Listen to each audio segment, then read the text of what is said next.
Bonsoir tout le monde, j'espère que vous allez bien. Ce soir, on va voir un petit peu l'actualité.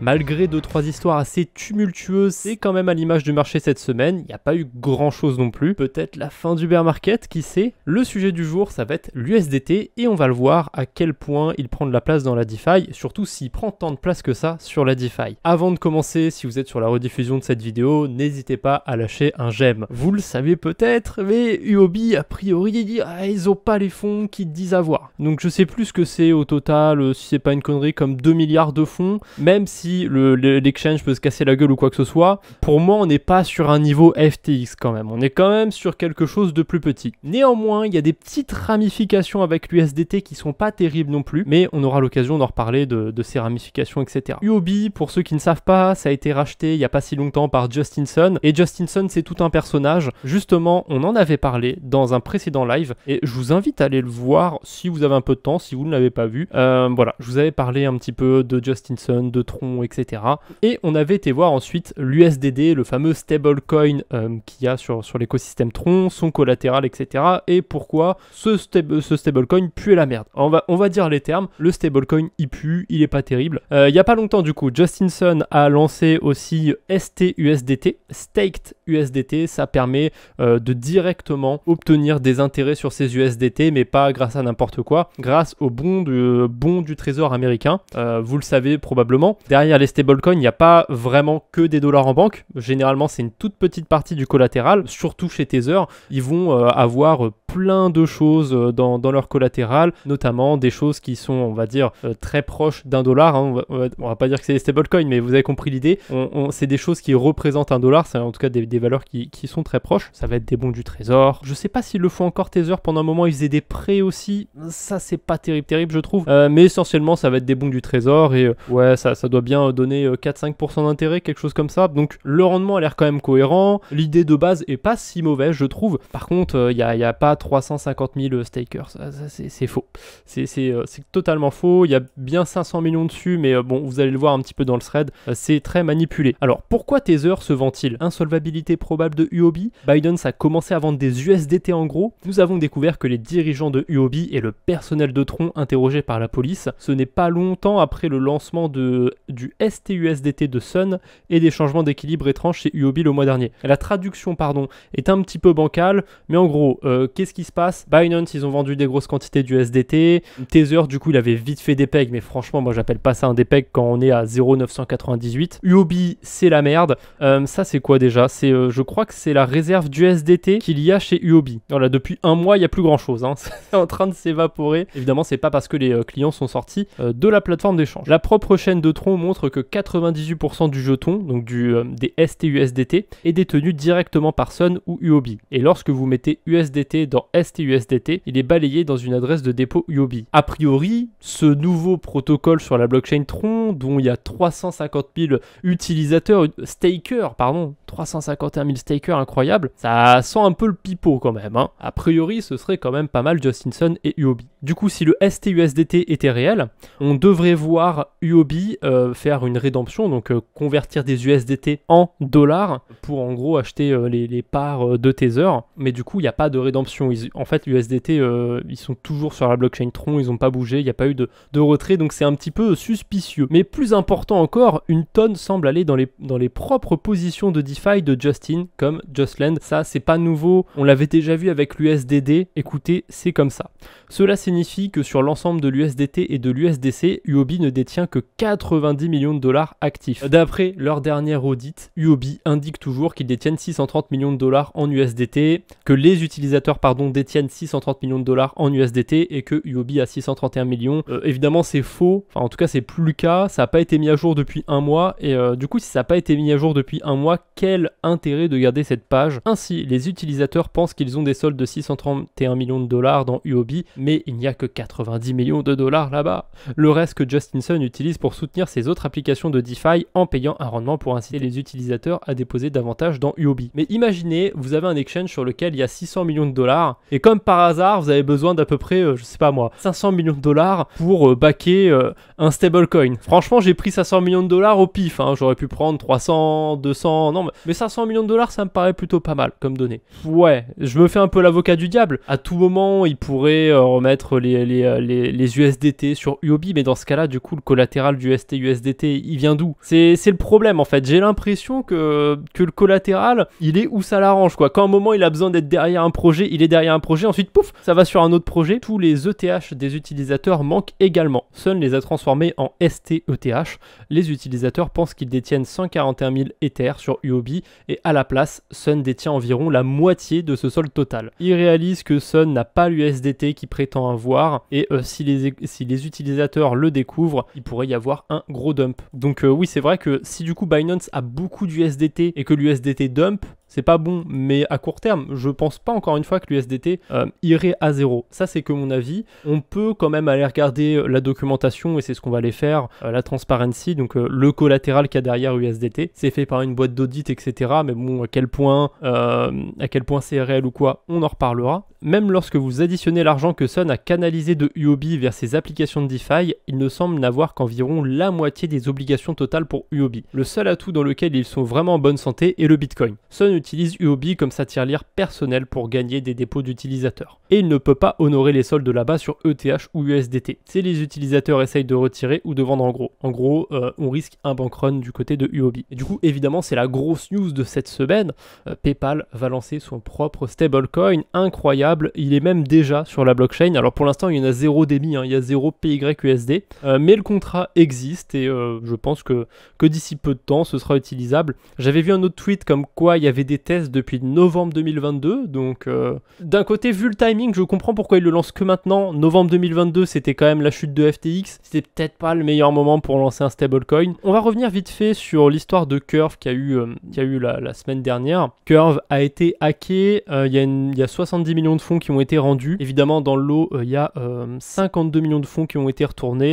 Et il en manque encore à peu près 20 millions. D'ailleurs, si je dis pas de bêtises, c'est sur la dernière pool où il n'y a pas de fonds qui ont été rendus, où le hacker est vraiment très condescendant avec la team de Curve, où il disait des trucs du style ouais, non, mais genre, j'ai vu la proposition que vous m'avez faite, 10% c'est sympa, mais franchement, moi je préférerais 20%. Bon, après, le ref a les cryptos, il a les clés en main, il est en position pour négocier, mais c'était quand même assez condescendant de sa part. Dans toute cette panade, Michael Egorov, donc le CEO de Curve, a vendu des tokens en OTC, donc directement à des entités dans la DeFi ou autres personnalités, et notamment Justin Sun, qui a acheté 5 millions de CRV, donc...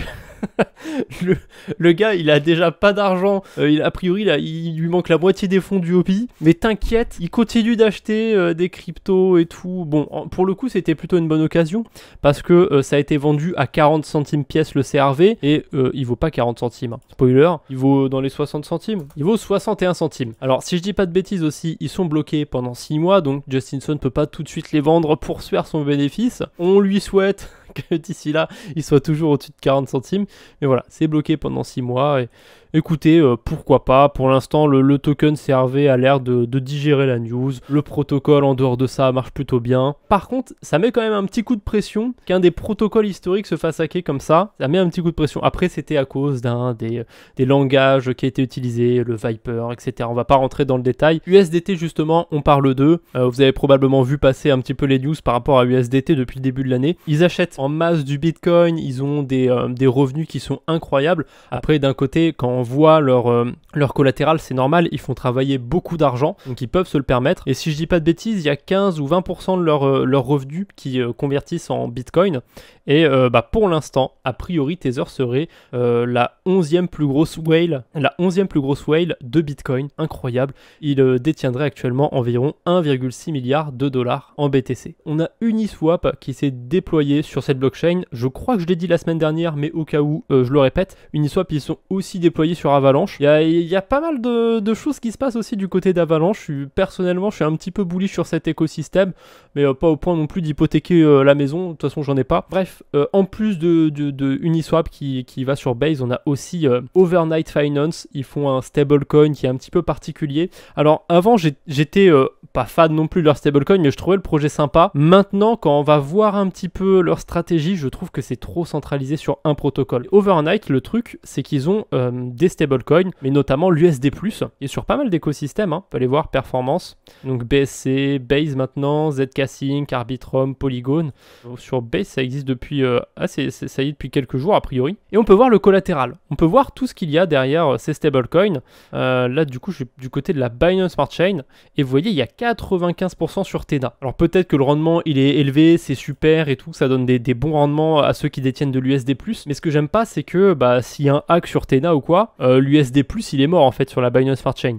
Et il n'y a pas si longtemps sur ZK-Sync, il y a eu un hack sur Eraland. Heureusement, du côté d'Overnight, ils avaient genre 2-3% de leur collatéral sur ce protocole qui s'est fait hacker. Donc ils n'ont pas eu de souci à rembourser la mauvaise dette, on va dire. Mais voilà, là pareil, du côté de ZK-Sync, 92% sur une seule stratégie. Encore une fois, je veux bien qu'elle marche bien, je veux bien qu'elle soit sympathique, c'est trop centralisé. Alors je suis quand même content sur une blockchain, c'est Optimism, où ça va. C'est un peu plus réparti, on est quand même sur pas mal de protocoles. Le souci c'est que Velodrome est assez prédominant, et on a deux stratégies qui sont à un tiers quasiment. Du côté d'Avalanche, à mauvaise news pour le coup, Steadify, petit hack de 1,14 million de dollars. Alors petit hack, à l'échelle du protocole c'est beaucoup, mais petit... Ah non, c'est sur Arbitrum. Ah non, c'est sur Arbitrum et Avalanche, pardon. Le protocole il est sur deux blockchains, mais je crois qu'au début il était que sur Avalanche. Ils ont réussi à sécuriser quand même quelques fonds. Peut-être que si vous avez de la chance, vous êtes passé entre les mailles du filet. Toujours dans les hacks, il y a le Discord de Frax Finance qui a été hacké. Ça c'est assez commun, hein. Il y a souvent des Discords qui se font hacker en ce moment. Un utilisateur dépense 18 670 dollars pour acheter 9 bitcoins d'une valeur de 267 000 dollars. Il dépense aussi 34 000 dollars pour acheter 170 Ethereum d'une valeur d'environ 311 000 Ethers. CryptoGoku nous dit que cette personne a profité de l'arbitrage du DPEG des actifs sur multichain, enfin des actifs backés par multichain. Alors c'est le cas, il y a des actifs qui sont backés par multichain et qui sont totalement DPEG. Le Bitcoin sur Phantom par exemple, il vaut même pas 2000 dollars, et l'Ether il doit valoir 150 dollars, une connerie comme ça. Alors comment c'est possible? Qu'est-ce qui se passe? Multichain, c'est eux qui émettaient l'Ether et le Bitcoin sur Phantom.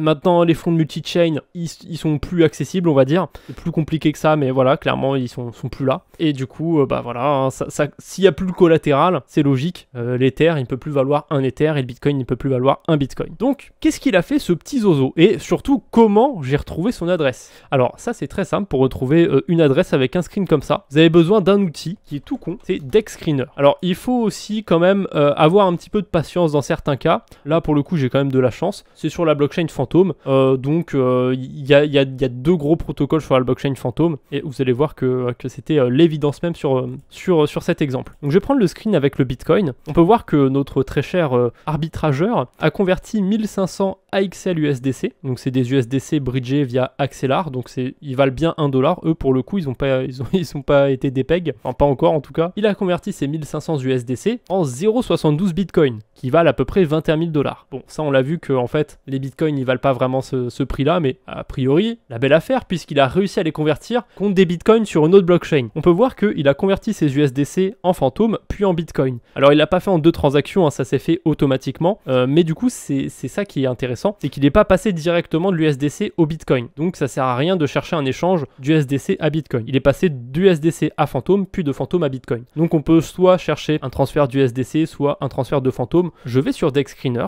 je me mets sur Phantom, là je trie les actifs par prix, et du coup j'ai qu'une pool Bitcoin Phantom. Alors dans le cas où j'aurais choisi Ethereum, on peut voir que là j'ai une pool Ethereum Phantom, là j'ai une pool Ethereum Phantom. Je suis sûr à 100% que c'est la pool ici qui a été utilisée, parce qu'en fait là je suis même pas sûr que ce soit l'Ether qui a DPEG vu qu'il a 1100 dollars. Je clique sur BTC Phantom, hop, ah magnifique, magnifique le Bitcoin sur la blockchain Phantom. Combien de Phantom il a échangé? 6424 et des poussières. Et ben on va mettre que des transactions avec au minimum 6424 Phantom et des poussières. On peut voir que quelqu'un a acheté du Bitcoin ici avec 6424,19 Phantom. C'est plutôt pas mal ça, hein.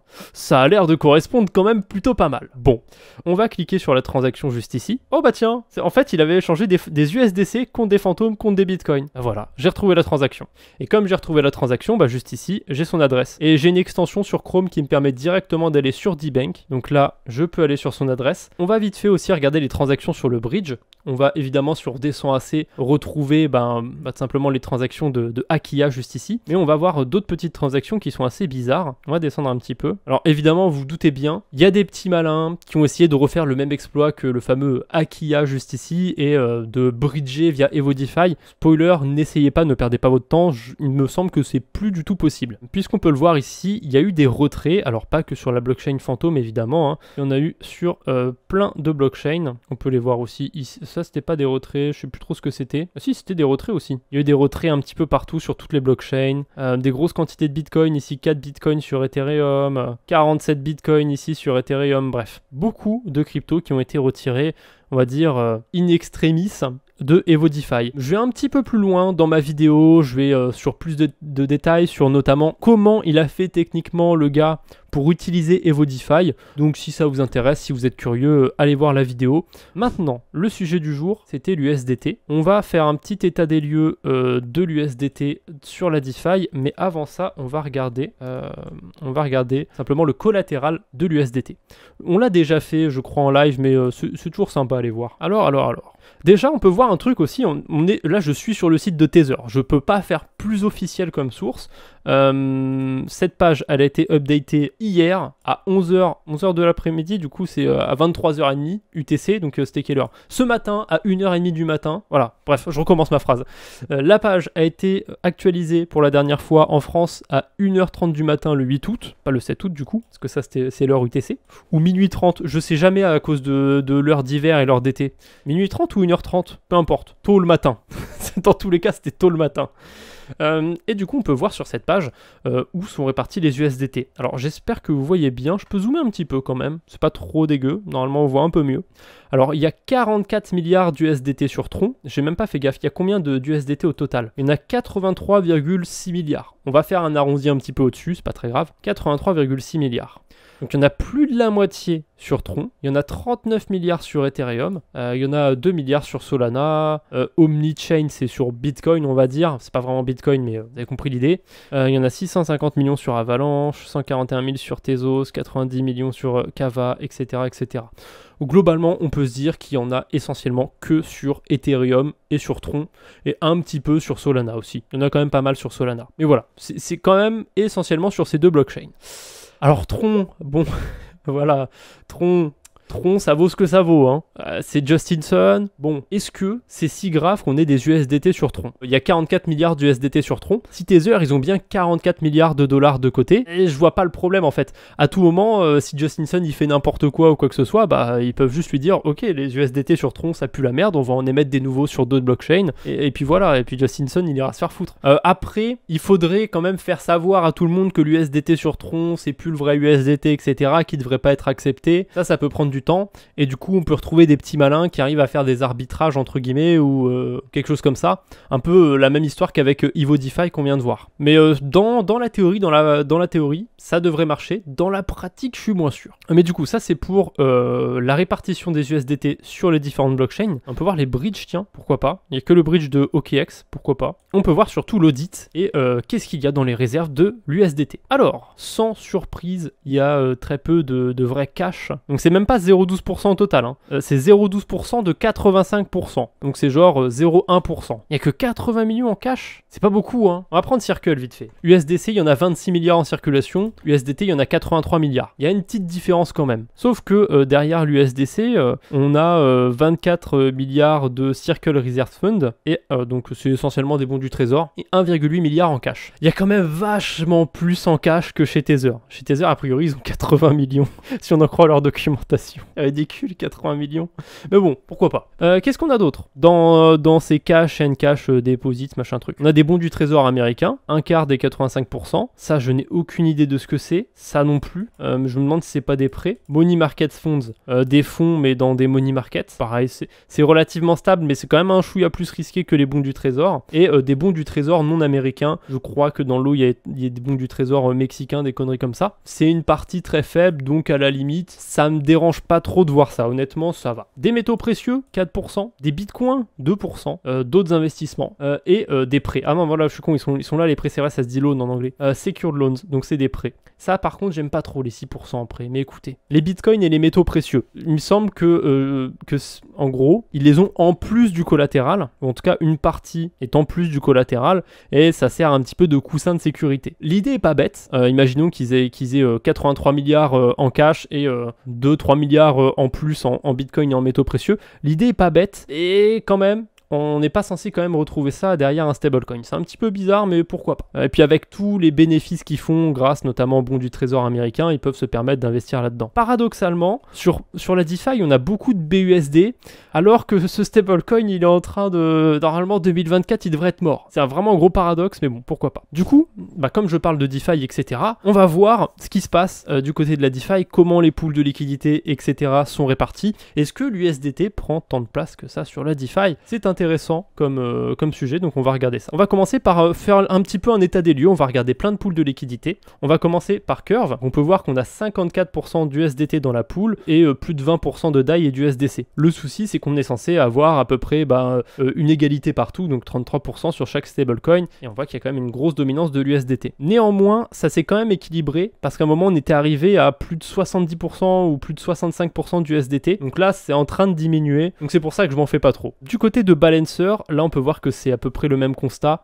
On a 58% quasiment d'USDT et on a une vingtaine de pourcents d'USDC, une vingtaine de pourcents quasiment de DAI. Encore une fois, on est très centralisé autour de l'USDT sur la pool. Pourquoi? Parce qu'il y a des gens tout simplement qui déposent des USDT dans la pool et qui sortent d'autres stablecoins. En gros, qui vendent leurs USDT. Ça arrive de temps en temps qu'il y ait des pools qui soient déséquilibrés, mais vous allez voir qu'il y a quand même une tendance. Et là pour l'instant, je suis sur Ethereum, mais on va aller voir sur d'autres blockchains aussi évidemment pour pousser un peu plus l'analyse. Là, on a une pool sur Uniswap, pareil, 73 millions d'USDT, 10 millions d'USDC. On a une pool sur Maverick. Pour le coup, il n'y a pas si longtemps, j'avais été dessus. Il y avait 3 millions d'USDT et 2000 $ en USDC. Ça s'est retourné. Maintenant, il y a beaucoup plus d'USDC que d'USDT. Là, je suis sur la blockchain Polygon, toujours sur Balancer. Pareil, c'est très déséquilibré. On a quasiment 60% d'USDT et encore du DAI et de l'USDC autour de 20% chacun. Mais du coup, par rapport à ça veut dire que si vous êtes exposé à une pool de liquidité sur la DeFi, sur des stablecoins évidemment, il y a de grandes chances que vous soyez plus exposé à l'USDT qu'avant. Et du coup, si l'USDT se pète la gueule, il y a des chances que ça vous impacte un peu plus qu'avant. Du côté d'Arbitrum, toujours le même constat, 68% d'USDT. D'ailleurs, c'est quasiment que des USDT stakés, pourquoi pas. Du côté de Balancer sur Avalanche, là c'est tout récent Avalanche. Et pourtant, c'est déjà déséquilibré. 22% d'USDC contre 78 quasiment d'USDT. Oh, décidément.